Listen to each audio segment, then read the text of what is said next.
One welcome to my channel BPSC teacher live. आज हम लेकर आए हैं आपके लिए भौतिक विज्ञान के कुछ महत्वपूर्ण प्रश्न जो आगामी बीपीएससी टायर 4 की परीक्षा के लिए बहुत ही महत्वपूर्ण है। सबसे पहला प्रश्न है, समतल दर्पण की फोकस दूरी होती है। तो जैसा कि आप जानते हैं कि समतल दर्पण ऐसा दर्पण होता है जिसका सतह क्या होता है, ऐसे फ्लैट होता है। जब यहाँ पे किसी वस्तु को रखते हैं तो उसका यहाँ पे प्रतिबिंब बनता है जो कि U और V बराबर दूरी पे होता है। जब समतल दर्पण के फोकस दूरी निकालने के लिए जब हम लोग को दर्पण का सूत्र का फॉर्मूला लगाते हैं 1/V + 1/U = 1/F। यहाँ से पुट कर देंगे V = -U, यहाँ से कट के 0 हो जाएगा। F की वैल्यू हो जाएगा 1/0, यानी 1/0 बराबर क्या हो जाएगा, अनंत। तो क्वेश्चन नंबर पहले का सही उत्तर है अनंत। क्या हो जाएगा, अनंत। डी, ऑप्शन नंबर डी सही हो जाएगा। नेक्स्ट क्वेश्चन है, किसी प्रकाश स्रोत के सामने एक रुकावट रख देने पर क्या बनता है।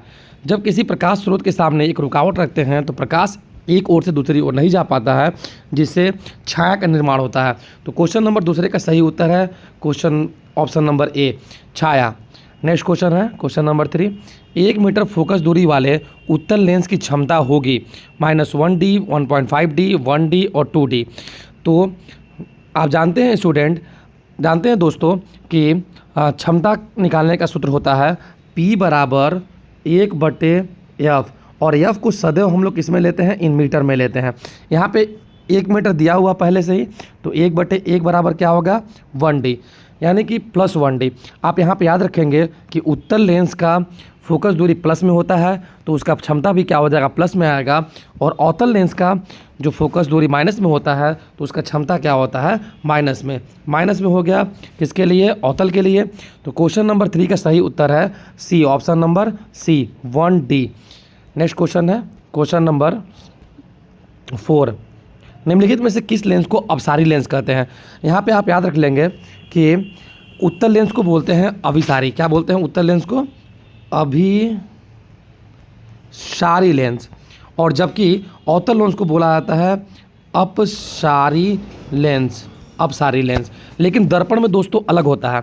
उत्तल दर्पण को बोलते हैं अपसारी दर्पण और अवतल दर्पण को बोलते हैं अपसारी दर्पण। आप लोग इसको भी याद रखिएगा, क्या पता यहाँ से क्वेश्चन पूछ ले। नेक्स्ट क्वेश्चन है क्वेश्चन नंबर 5। तो क्वेश्चन नंबर 4 का सही उत्तर हो गया आपका, क्वेश्चन नंबर 4 का सही उत्तर हो गया आपका ऑप्शन नंबर बी, अवतल लेंस। नेक्स्ट क्वेश्चन है क्वेश्चन नंबर 5, प्रकाश की चाल विभिन्न माध्यमों में होता है। तो हम जानते हैं कि प्रकाश की चाल जो होता है वो भी बराबर होता है विभिन्न माध्यमों में, भी बराबर C/N, और N को हम लोग बोलते हैं अपवर्तनांक, अपवर्तनांक, यानी N का मान अलग अलग होने की वजह से प्रकाश की चाल भी क्या होता है, भिन्न भिन्न माध्यमों में भिन्न भिन्न होता है। तो क्वेश्चन नंबर 5 का सही उत्तर हो जाएगा ऑप्शन नंबर ए, भिन्न भिन्न। नेक्स्ट क्वेश्चन है, किसी लेंस द्वारा उत्पन्न आवर्धन का SI मात्रक। तो आवर्धन का सूत्र निकालने का होता है M = V/U = height of image बटे height of object. Height of image को भी मीटर में ले लेंगे, हाइट ऑब्जेक्ट को मीटर में ले लेंगे, यहाँ से मीटर मीटर कट जाएगा तो यहाँ से मात्रक क्या हो जाएगा, विमाहीन। यानी कि लेंस द्वारा उत्पन्न आवर्धन का SI मात्रक क्या होता है, इसका कोई भी मात्रक नहीं होता। क्वेश्चन नंबर 6 का सही उत्तर हो जाएगा आपका मात्रक विहीन, यानी डी, ऑप्शन नंबर क्या हो जाएगा, डी, मात्रक विहीन। नेक्स्ट क्वेश्चन है क्वेश्चन नंबर 7, निम्नलिखित में से किसका अपवर्तनांक सबसे अधिक होता है। तो आप जानते हैं दोस्तों, अपवर्तनांक बराबर होता है प्रकाश की चाल निर्वात में बटे प्रकाश की चाल माध्यम में, और C की वैल्यू हमेशा क्या दिया रहता है, 3 × 10⁸ मीटर/सेकेंड, जो कि प्रकाश की चाल होती है निर्वात में। हर एक माध्यम के लिए अपवर्तनांक अलग होता है। इस प्रश्न के लिए आप याद रख लीजिएगा, हीरे का अपवर्तनांक सबसे अधिक होता है। किसका अपवर्तनांक सबसे अधिक होता है प्रश्न दोस्तों, हीरे का। तो क्वेश्चन नंबर 7 का सही उत्तर हो जाएगा ऑप्शन नंबर बी, हीरा। हीरा का अगर आपसे अगर पूछ लिया जाए कि हीरे का अपवर्तनांक कितना होता है तो N बराबर होता है 2.42। तो आप ये भी याद रख लीजिएगा कि हीरे का अपवर्तनांक कितना होता है, 2.42। नेक्स्ट क्वेश्चन है क्वेश्चन नंबर 8, एक अभिसारी लेंस बनाता है। तो अभी मैंने बताया था कि अभिसारी लेंस किसको बोलते हैं, उत्तल लेंस को बोलते हैं। किसको बोलते हैं, उत्तल लेंस को बोलते हैं। तो उत्तल लेंस के द्वारा प्रतिबिंब क्या होता है दोस्तों, आपका सदैव वास्तविक और सदैव आभासी। वास्तविक भी बनेगा और आभासी भी बनेगा। तो अभिसारी लेंस के लिए प्रतिबिंब जो होगा कभी आभासी कभी वास्तविक, दोनों तरह का प्रतिबिंब बनेगा। तो इसका सही उत्तर हो जाएगा ऑप्शन नंबर सी, कभी वास्तविक कभी आभासी प्रतिबिंब। नेक्स्ट क्वेश्चन अब है, आकाश का नीला रंग होना किस परिघटना का परिणाम है? तो हम जानते हैं कि आकाश का नीला रंग किसकी वजह से होता है? प्रकाश के परिकर्णन की वजह से होता है। प्रकाश के परिकर्णन की एक और घटना है कि समुद्र का जो कलर होता है वो भी नीला होता है। तो क्वेश्चन नंबर 9 का सही उत्तर हो जाएगा प्रकाश का परिकिरणन। परिकिरणन से आप याद रखिएगा दोस्तों कि किस रंग का, ये प्रश्न पूछा जाए आपसे कि किस रंग का अपने परिकर्णन में सबसे अधिक होता है, तो हम जानते हैं कि सफ़ेद प्रकाश जो है वो 7 कलर से मिलकर बना हुआ है, VIBGYOR, विबग्योर। सबसे अगर बात करेंगे तरंगदैर्घ्य का, तो सबसे कम तरंगदैर्घ्य किसका होगा? इस वायलेट का होगा। सबसे अधिक तरंगदैर्घ्य किसका होगा? रेड का होगा। और जो स्कैटरिंग होता है वो स्कैटरिंग जो होता है दोस्तों वो 1/λ के पावर 4 यानी वेवलेंथ के इन्वर्सली प्रोपोर्शनल होता है। तो यहाँ से आप रख लीजिएगा कि बैगनी रंग का तरंगदैर्घ्य सबसे कम, तो बैगनी रंग में स्कैटरिंग क्या हो गया? ज़्यादा। लाल रंग का तरंगदैर्घ्य सबसे अधिक, लाल रंग का तरंगदैर्घ्य क्या हो गया? सबसे अधिक, तो उसमें स्कैटरिंग क्या हो जाएगा? सबसे कम। नेक्स्ट क्वेश्चन है क्वेश्चन नंबर 10, प्रकाश का प्राथमिक वर्ण है। तो प्रकाश जो होता है प्राथमिक वर्ण लाल, हरा और नीला तीनों होता है। तो क्वेश्चन नंबर 10 का सही उत्तर हो जाएगा ऑप्शन नंबर डी, इनमें से सभी। नेक्स्ट क्वेश्चन है, बृहद संख्या में प्रकाश सुग्राही कोशिकाएं कहाँ होती है? तो आप जानते हैं दोस्तों कि हमारे आँख के रेटिना पर 2 तरह की कोशिकाएं पाई जाती है। एक कोशिका को बोलते हैं कोन और दूसरी क्या होती है? रॉड्स। कोन और रॉड्स। कोन जो होता है वो कलरफुल लाइट के लिए सही होता है और रॉड्स जो होता है वो क्या होता है? ब्लैक एंड वाइट लाइट के लिए होता है। तो बृहद संख्या में जो प्रकाश की सुग्राही कोशिकाएं पाई जाती हैं वो आँख के कहाँ पे पाई जाती हैं? रेटिना पे। तो इस क्वेश्चन का सही उत्तर हो जाएगा ऑप्शन नंबर सी, रेटिना में। नेक्स्ट क्वेश्चन है क्वेश्चन नंबर 12, दूरदृष्टि दोष के उपचार के लिए किस लेंस का उपयोग होता है? तो दूरदृष्टि दोष जिसको बोलते हैं फॉर साइटनेस के लिए दोस्तों याद रखिएगा उत्तल लेंस का इस्तेमाल होता है। अगर आपसे पूछ लिया जाए कि निकट दृष्टि दोष के लिए किसका होगा, तो निकट के लिए याद कर लीजिएगा अवतल लेंस का इस्तेमाल होता है। निकट के लिए किसका होता है? अवतल लेंस का इस्तेमाल होता है। क्वेश्चन नंबर है 13, मानव नेत्र के लिए दृष्टि का स्थायित्व होता है। परसिस्टेंट ऑफ विजन मानव नेत्र के लिए कितना होता है दोस्तों? 1/16 सेकेंड। इस क्वेश्चन का सही उत्तर है option number C, 1/16 second. Next question है, निम्नलिखित में से कौन सा मात्रक वाट के बराबर होता है? तो वाट किसका मात्रक होता है? ऐसा ही मात्रक वाट होता है आपका शक्ति का ऐसा ही मात्रक। तो हम जानते हैं कि कार्य करने की दर को शक्ति बोलते हैं। अब यहाँ से कार्य का मात्रक लिखेंगे ऐसा ही मात्रक जूल, समय का लिखेंगे सेकेंड, तो जूल पर सेकेंड, यानी 1 वाट जो होता है वो जूल पर सेकेंड के बराबर होता है। तो क्वेश्चन नंबर 14 का सही उत्तर हो जाएगा option number B, joule per second. 1 watt is equals to 1 joule per second, यानी ऑप्शन नंबर बी सही हो गया। क्वेश्चन नंबर 15, 1 किलोवाट आवर घंटा बराबर होता है। 1 किलोवाट आवर घंटा किसके बराबर होता है? तो सबसे पहले दोस्तों याद रखिएगा कि 1 किलोवाट घंटा जो होता है वो ऊर्जा का कमर्शियल यूनिट होता है। 1 किलोवाट घंटा किसके बराबर होता है? ऊर्जा का commercial unit 1 kilowatt our 1 unit के बराबर होता है। तो क्वेश्चन नंबर 15 का सही उत्तर हो जाएगा option number C, 1 unit. 1 kilowatt hour equals to 1 unit.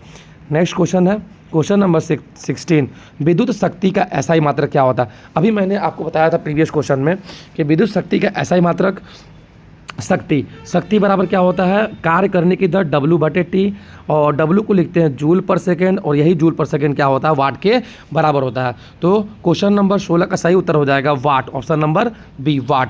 Next question है 1 किलोवाट आवर बराबर होता है। 1 किलोवाट आवर किसके बराबर होता है? यानी 1 किलोवाट आवर मैंने बताया था कि ऊर्जा है, ऊर्जा का दूसरा मात्रक जूल होता है। तो हम लोग बदलते हैं 1 किलोवाट आवर को किसमें बदलना है? जूल में। तो 1 kilowatt equals to 1000 watt, and hour को बदलेंगे तो 1 आवर में कितना हो जाएगा? 3600 सेकेंड, यानी 3.6 into 10⁶ joule. 1 kilowatt hour equals to होता है 3.6 इंटू 10⁶ जूल। तो 1 किलोवाट आवर बराबर है क्वेश्चन नंबर 70। तो 70 का सही उत्तर हो जाएगा option number C, 3.6 into 10⁶ joule. Next question है क्वेश्चन नंबर 18, दाएं हाथ के अंगूठे का नियम को किसने प्रतिपादित किया था? तो दाएं हाथ का अंगूठा का नियम किसने दिया था? मैक्सवेल ने दिया था। ऑप्शन नंबर ए सही है 18 का। हम लोग अदर ऑप्शन की बात कर लेते हैं। तो आइंस्टाइन। हम जानते हैं कि अगर आपसे पूछ दिया जाए कि सापेक्षता का सिद्धांत किसने दिया था, थ्योरी ऑफ रिलेटिविटी, तो आइंस्टाइन ने दिया था, जिसके अकॉर्डिंग ई इक्वल्स टू क्या होता है? mc², जहाँ पे ई होता है ऊर्जा, एम हो गया द्रव्यमान और सी होता है आपका प्रकाश की चाल, जो निर्वात में कितना होता है? 3 × 10⁸ मीटर पर सेकेंड होता है। तो ऑप्शन नंबर बी अगर आपसे पूछ जाए तो आइंस्टाइन ने क्या दिया था? थ्योरी ऑफ रिलेटिविटी दिया था। फ्लेमिंग ने क्या दिया था? फ्लेमिंग यहाँ पे थोड़ा गलत लिखा है दोस्तों, ये यहाँ पे होना चाहिए था। फ्लेमिंग ने क्या दिया था? 2 रूल दिया था, right hand left rule and left hand rule. और ऑरेस्टेड की बात करेंगे तो ऑरेस्टेड का बहुत बड़ा योगदान था हमारे चुंबकीय क्षेत्र में, यानी बी को देने में। नेक्स्ट क्वेश्चन है आपका दोस्तों, क्वेश्चन नंबर 19, विद्युत फ्यूज विद्युत धारा के किस सिद्धांत पर कार्य करता है? तो आप सबसे पहले जानिए कि विद्युत फ्यूज हमारे घर को सेफ्टी के लिए लगाया जाता है, जिसमें एक बहुत कम गलनांक का उच्च रेजिस्टेंस का एक तार यूज किया जाता है, जो कि टीन और लीड, यानी कि लीड और टीन का क्या होता है? एलॉय होता है, अयस्क होता है। और ये विद्युत फ्यूज क्या होता है? विद्युत धारा के ऊष्मीय सिद्धांत पर कार्य करता है। तो क्वेश्चन नंबर 19 का सही उत्तर हो जाएगा दोस्तों ऊष्मीय, यानी ऑप्शन नंबर सी ऊष्मीय। नेक्स्ट क्वेश्चन है, 1 मिली एम्पियर बराबर होता है। तो मिली में कितना होता है? 10⁻³ और माइक्रो में कितना होता है? 10⁻⁻6 और नैनो में कितना हो जाएगा? 9 से 99 मीटर। तो 1 मिलीमीटर किसके बराबर हो जाएगा? क्वेश्चन नंबर 20 का सही उत्तर है option number C 10⁻³ ampere. Next question है 21, प्रतिरोध का मान बढ़ाने के लिए प्रतिरोधों को जोड़ा जाना चाहिए। तो हम जानते हैं कि प्रतिरोधों को हम लोग 2 क्रम में जोड़ते हैं। एक होता है, पहला होता है आपका श्रेणी क्रम और दूसरा होता है पार्श्व क्रम। पार्श्व क्रम को ही बोलते हैं हम लोग क्या? समांतर क्रम। तो अगर हम बात करें, पहला क्या हो गया? श्रेणी क्रम और दूसरा क्या हो गया आपका? पार्श्व क्रम। लेकिन श्रेणी क्रम की बात कर लेंगे तो श्रेणी क्रम में क्या होता है दोस्तों? जो R टोटल होता है वो R1 + R2 + R3 होता है, जबकि पार्श्व क्रम में क्या होता है? 1/R बराबर 1/R1 + 1/R2 + 1/R3। श्रेणी क्रम में रजिस्टेंस का मान क्या होता है? बढ़ जाता है इसमें, और इसमें क्या होता है? घट जाता है। तो जब भी आपको रजिस्टेंस को बढ़ाना होगा तो आप क्या करोगे? श्रेणी क्रम में जोड़ दोगे। तो क्वेश्चन नंबर 21 का सही उत्तर है श्रेणी क्रम। नेक्स्ट क्वेश्चन है क्वेश्चन नंबर 22, इलेक्ट्रिक हीटर की कुंडली बनाने में किस पदार्थ का प्रयोग किया जाता है? तो इलेक्ट्रिक हीटर में हम लोग बेस मेटल का यूज़ ना करके बल्कि अयस्क का इस्तेमाल करते हैं, जिसमें लोहा का यूज़ नहीं करेंगे, चांदी का यूज़ नहीं करेंगे, किसमें? ऑप्शन नंबर सी यूज़ करेंगे नाइक्रोम का। अब यहाँ से एक क्वेश्चन ये पूछ सकता है आपसे कि नाइक्रोम जो होता है वो किसका अयस्क होता है? तो नाइक्रोम निकेल का होता है प्लस क्रोमियम का होता है प्लस आयरन, NiCr और Fe, 3 का अयस्क होता है नाइक्रोम। इसका जो रजिस्टेंस होता है बहुत हाई होता है और मेल्टिंग पॉइंट भी हाई होता है, जिसकी वजह से क्या होता है? इलेक्ट्रिक हीटर कुंडली बनाने में इसका इस्तेमाल किया जाता है। तो क्वेश्चन नंबर 22 का सही उत्तर हो जाएगा option C nichrome. Last question है, भारी जल का रासायनिक नाम क्या है? तो भारी जल किसको बोलते हैं? D2O को। D2O deuterium oxide. अगर T2O की बात करेंगे तो TTO ट्राइटियम है, सुपर हैवी वाटर, इसको बोलते हैं super heavy water, SW T2O को। तो भारी जल का रासायनिक सूत्र क्या हो जाएगा आपका? भारी जल का रासायनिक सूत्र हो जाएगा ड्यूटेरियम ऑक्साइड, D2O। 23 का पहला ऑप्शन सही है, ड्यूटेरियम ऑक्साइड। थैंक यू, देखने के लिए बहुत बहुत धन्यवाद दोस्तों। आप बता दें कि ये मेरा फर्स्ट चैनल है और मैंने अपने बहुत अच्छा देने का प्रयत्न किया है। अगली बार और बेस्ट करेंगे। अगर आपको सच में अच्छा लगा होगा तो आपको तहे दिल से धन्यवाद। अगर आपको वीडियो अच्छा लगा होगा तो मैं लाइक और सब्सक्राइब करने के लिए कहूँगा, अदरवाइज़ आप नहीं करिएगा। Thank you so much.